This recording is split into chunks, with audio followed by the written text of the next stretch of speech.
Hey everybody, welcome back to Money and Music. I am Doc.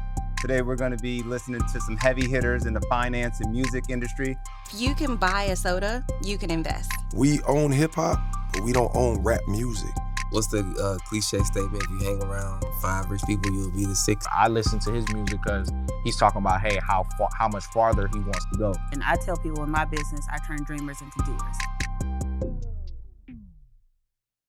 Welcome back to Money and Music. My name is Doc Fuller. I am your host. And today we have the founder of Distinct Tax Consulting Group. She's also the Chief Tax Officer for that organization. Today I'd like to welcome Alicia Harvey. Thank you for having me. Yeah, you're very welcome. Thank you for coming. So, Alicia, when it comes to taxes, I know that this is something that usually you don't learn this in middle school. You don't learn this in high school, right? Right. Or even college. And a lot of adults don't know this stuff, right? And even parents, you can't pour from an empty cup. No. So tell us a little bit about, like, how did you get into this role, you know, Black business owner during the pandemic, and like, why taxes? Yeah, so it started because my mother had a tax firm and she didn't know really how to grow it. So I went to college and got my bachelor's and my master's in accountancy. Honestly, while I was in college, taxes was not my focus. I was terrible at it. I made a C, honestly. I did a C in college in my tax course, but through actual experience working for CPA firms and telling my mother, like, hey, I really love this tax. Right. And she's like, well, you know, I have a tax firm. And I'm like, no way, you're kidding me. So then she said, yeah, I just know the basics. You probably know all this other stuff. So I went and decided to join a CPA firm in their tax business and advisory department, which is everything that I do now. And because I've always loved numbers. Always did well in math. Always did well in math, except for the tax course. Except for the tax course. But, you know, just through practical experience and, you know, practicing on that, it really did help. Right. So it just came from me wanting to help people because I'm a very kind and genuine person. And then mixing that with the math and putting that with the tax and the research part, now I'm able to help hundreds and thousands of people. Yeah. And that's really the name of this show, right? Is combining two things that I love. Is like the finance and the money stuff, but also music. Right. Love music. Right? Yeah, absolutely. And so what does it take to do the things you do? Like, what does a day in the life of your role look like? Yeah. So, well, a day in the life, it's phone calls, meetings, staff training, client training. I even have mentees. Okay. So that's kind of a life, but you know, to do what I do, you don't need a degree at all. All you need to do is pass the license exam. Now, don't get me wrong, having the degree behind you does help, you know, push you a little bit. It helps solidify some things, but I kid you not, I have so many people in my pocket of like associates and colleagues that don't have a degree, but they have the license, and they probably know just as much, if not more, than I do. So I just encourage, even though I do encourage and like to push school's not for everyone, but you can still make it and have a great life without it. So it's a 3-part exam that's administered by the IRS. Okay.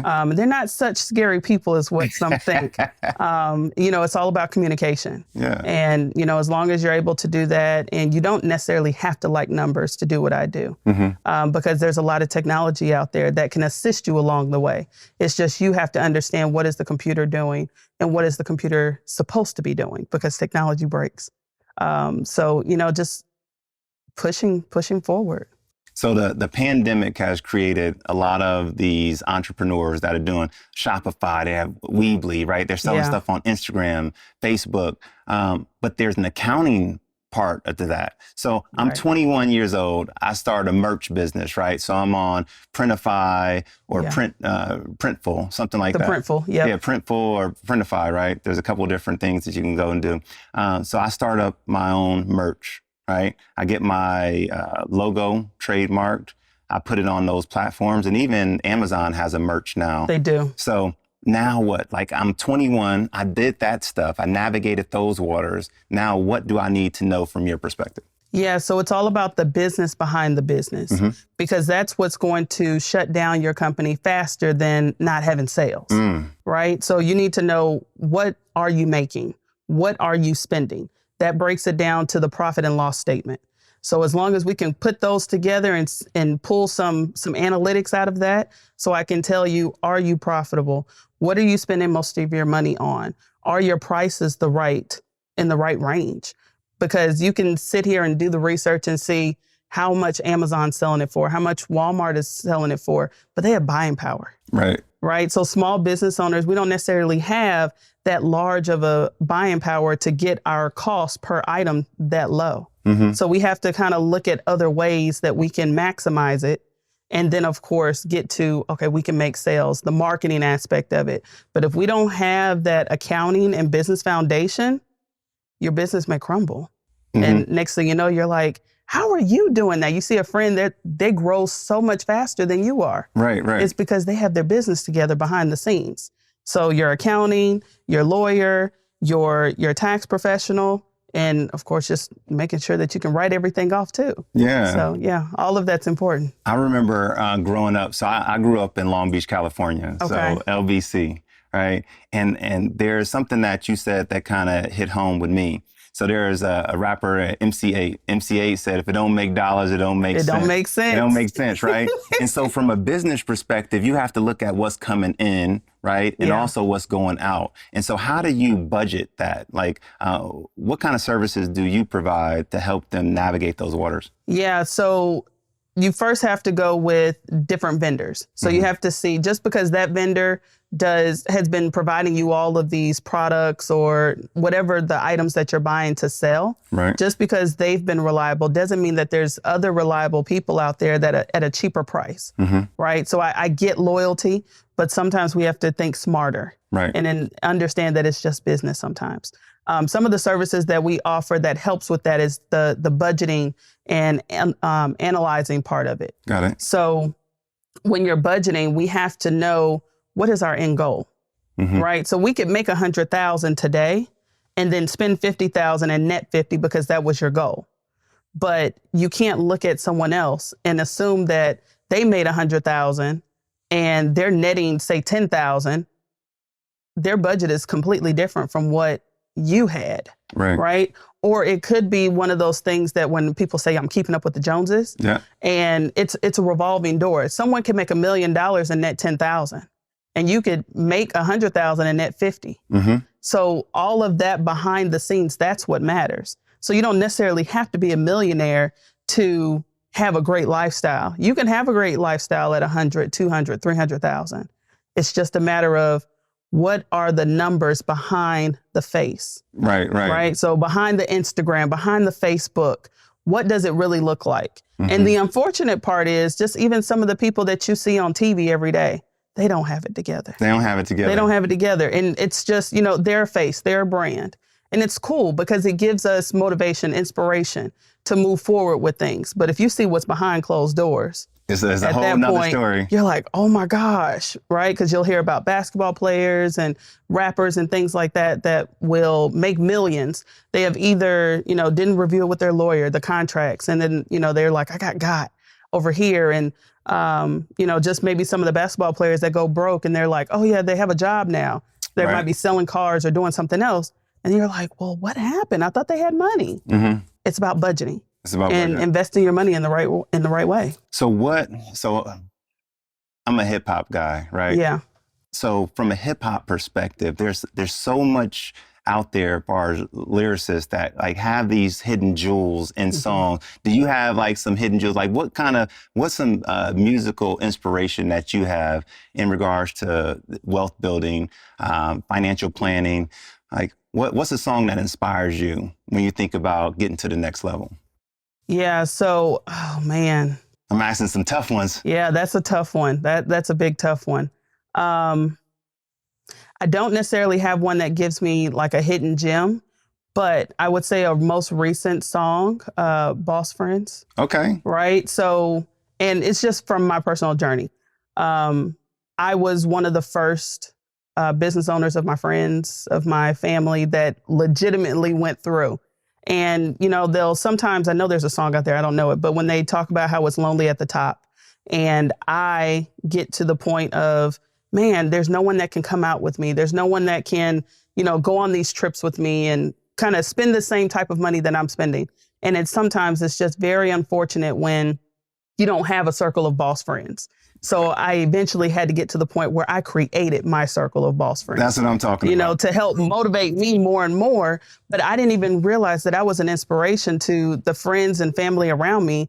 They're like, Alicia, I really want to do this. You've inspired me. And I'm like, me? Little old me? You know, so, but that's one song that I would say, you know, in the inspiration of, you know, have like-minded people around you because you are who your network is. They say your net worth is your network.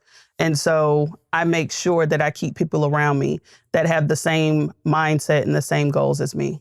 So you had a workbook that you put out, right? Yes. So tell me a little bit more about this workbook. Yeah. So again, just from friends asking me like, Alicia, how did you do it? What, you know, are you making any money now? Or you're doing this? And then I'm like, yeah, we're making some good money.